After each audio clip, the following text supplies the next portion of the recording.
নম্বর উপায় হচ্ছে আল্লাহর যথাযথ শুকরিয়া আদায় করার, যে ভালো মানুষদের সাথে চলাফেরা করবেন, ওঠা বসা করবেন, তাদের সংসর্গ গ্রহণ করবেন। খারাপ যারা শুধু দুনিয়ার গালগল্প আর ফরজ অজেব থেকে গাফিল, এলেম শিখা থেকে গাফিল, ফরজ আমল করা থেকে গাফিল, নেকির কাজে গাফিল, উদাসীন, শুধু দুনিয়াদারি, ওদের সংসর্গ বর্জন করবেন। যত তাদের সাথে বসবেন তত আপনি আল্লাহর অকৃতজ্ঞ হয়ে যাবেন, আল্লাহ শুকরিয়া আদায় করতে পারবেন, আল্লাহ শুকরিয়া আদায় করতে পারবেন না।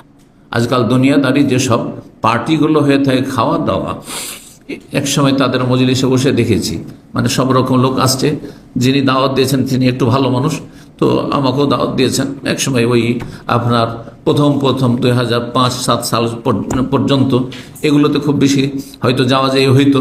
তো সুবহানাল্লাহ, গিয়ে দেখি সেখানে ডাক্তার সাহেবরা আছেন, ইঞ্জিনিয়ার সাহেবরা আছেন, ও আরামকর সাহেবরা আছেন, তো ওই UPM এর সাহেবরা আছেন, প্রফেসর সাহেবরা আছেন, তো বেশ কিছু পুঁজিপতিরা হাজির হয়েছেন। আর তারপরে শুধু দুনিয়ার গল্প, দেশে কি রাখলাম, কি এত জায়গা রাখলাম, ঢাকা এত গই করলাম, তো অমুক শহরে আমি এই করলাম, এই আমি ওইখানে টাওয়ার তৈরি করলাম, দুনিয়ার শুধু গল্প চলতে আছে। এদের সাথে যদি বসেন তো আপনার অন্তরে মরিচা লেগে যাবে, তখন আপনি আল্লাহ শুকরিয়া আদায় করতে পারবেন না। তখন নিজেকে খুব তুচ্ছ মনে করবে যে আমি এত গরিব থেকে গেলাম, 3টা পয়সা কোন রকম সংসার চালাইতে হিমশিম খাচ্ছি, আরে বাপরে বাপ, তাই না? কখন শুকরিয়া আদায় করতে পারবেন? এই জন্য এদের সাথে বসতে হবে না। কখন এটা ভাবেন না যে এইসব ধনীদের সাথে বসলে, তো ইনভেস্টারের সাথে বসলে, এইসব পয়সাওয়ালাদের সাথে বসলে, আর পুঁজিপতিদের সাথে বসলে, আর এই নেতাদের সাথে উঠা বসা করতে খাতির রাখতে পারলে, আর এসব যারা উচ্চশিক্ষিত, হ্যাঁ, প্রফেসর, ডাক্তার, ইঞ্জিনিয়ার, তাদের সাথে উঠতে বসতে পারলে, তাদের সাথে খাতির রাখতে পারলে আমি একটু বড় হয়ে যাব, কখনো না। এই চিন্তার অন্তর থেকে বের করে দিতে হবে, মন মস্তিষ্ক থেকে বের করে দিতে হবে। এদের থেকে যত দুনিয়াদার থেকে দূরে থাকবেন তত বেশি আপনি আল্লাহ শুকরিয়া আদায় করতে পারবেন। রব্বুল আলামিন কোরআনে কারীমে ইরশাদ করেছেন, সূরা আরাফের আয়াত 205 আল্লাহ ইরশাদ করেছেন, ওয়াজকুর রব্বাকা ফি নাফসিকা, হে নবী মুহাম্মদ সাল্লাল্লাহু আলাইহি ওয়াসাল্লাম, তোমার রবকে তুমি মনে মনে স্মরণ করো, তোমার রবের জিকির আজকার করো, মনে মনে, অন্তর থেকেও আল্লাহকে সবসময় স্মরণ রাখা। আর আস্তে, মনে মনের আরেকটি অর্থ হয় আস্তে, উচ্চ স্বরে না, হ্যাঁ, শুধু ঠোঁট নড়িয়ে, জিহ্বা নড়িয়ে আল্লাহকে স্মরণ করা, আল্লাহর জিকির আজকার করা।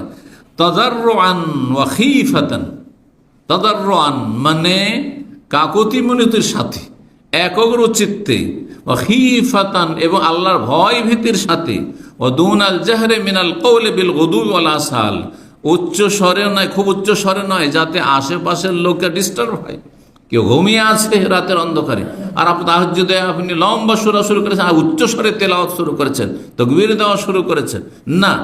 দুনাল জাহরি মিনাল কওলি বিল গুদুই ওয়াল আসাল, সকাল বিকাল সবসময়।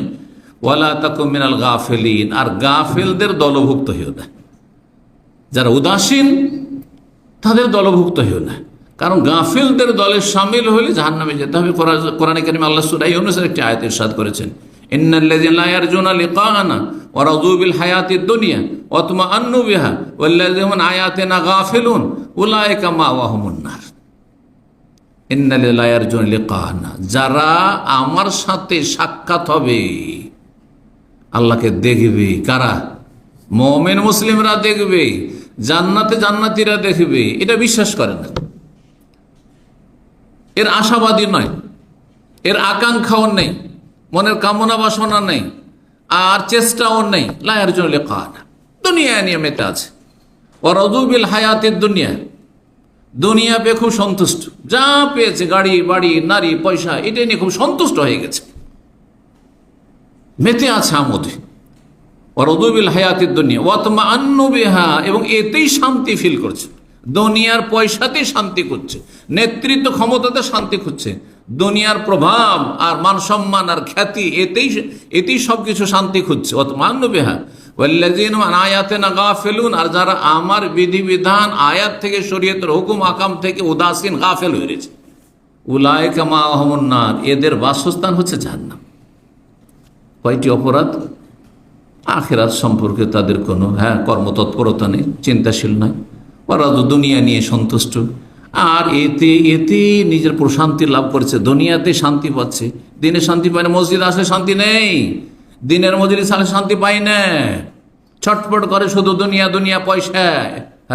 অতমান দুনিয়া নিয়ে তাতে ইতমিনান মুতমাইন হয়ে রয়েছে, প্রশান্তি লাভ করছে। তাতে এক শ্রেণীর পাপিষ্ট আছে নাকি শান্তি পায় ধূমপান করলে।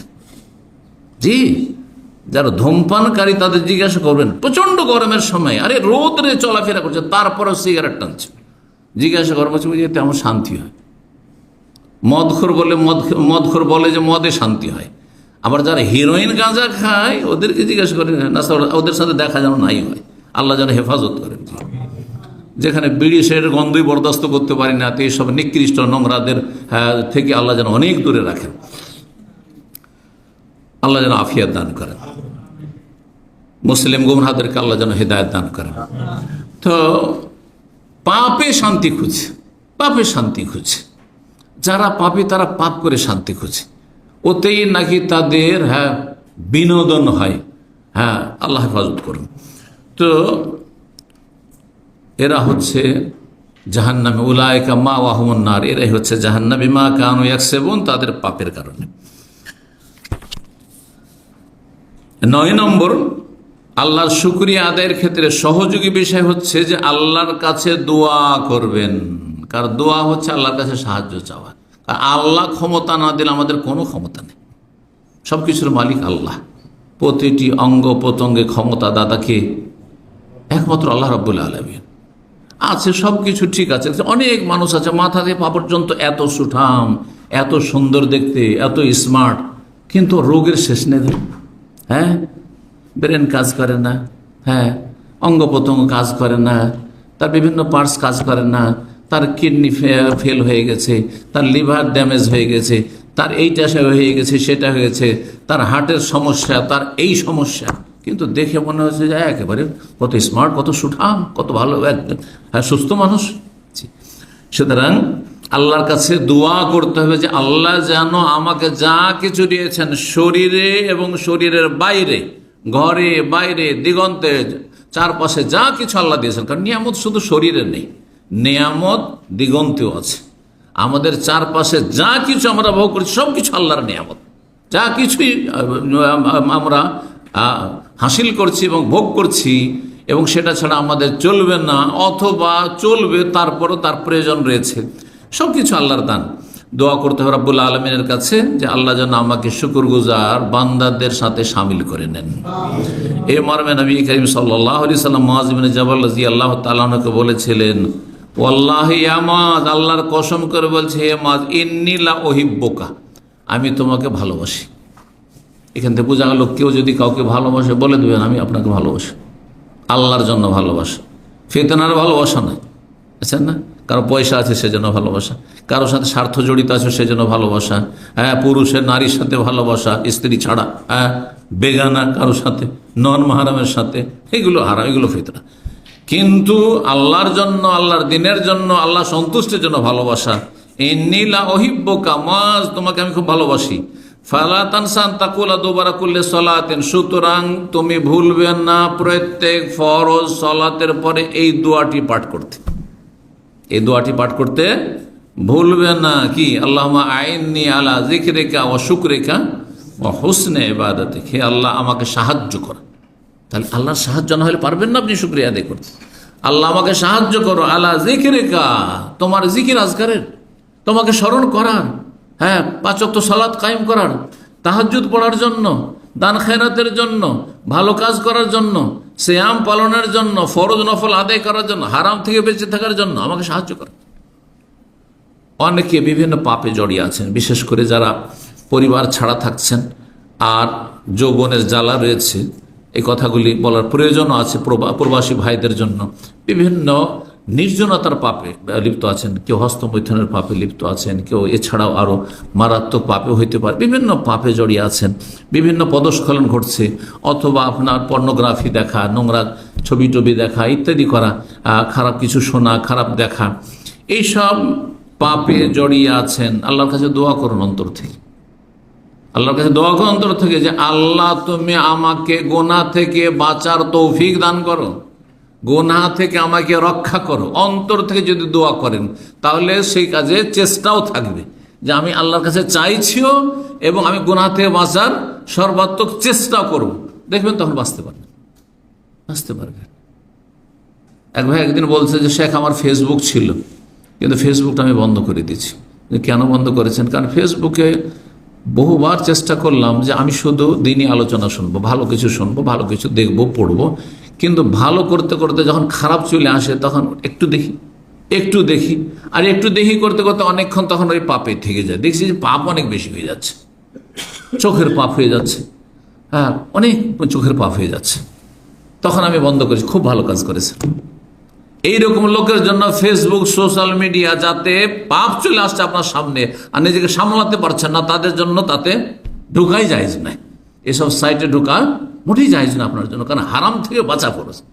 আর হারাম থেকে যার মধ্যে বাঁচতে পারবেন সেটা করা ফরজ আপনার জন্য। আল্লাহুম্মা আইন্নী আলা যিকরিকা ওয়া শুকরিকা, শুকরিয়া আদায়ের তৌফিক দান করো, শুকরিয়া আদায়ের জন্য সাহায্য করো।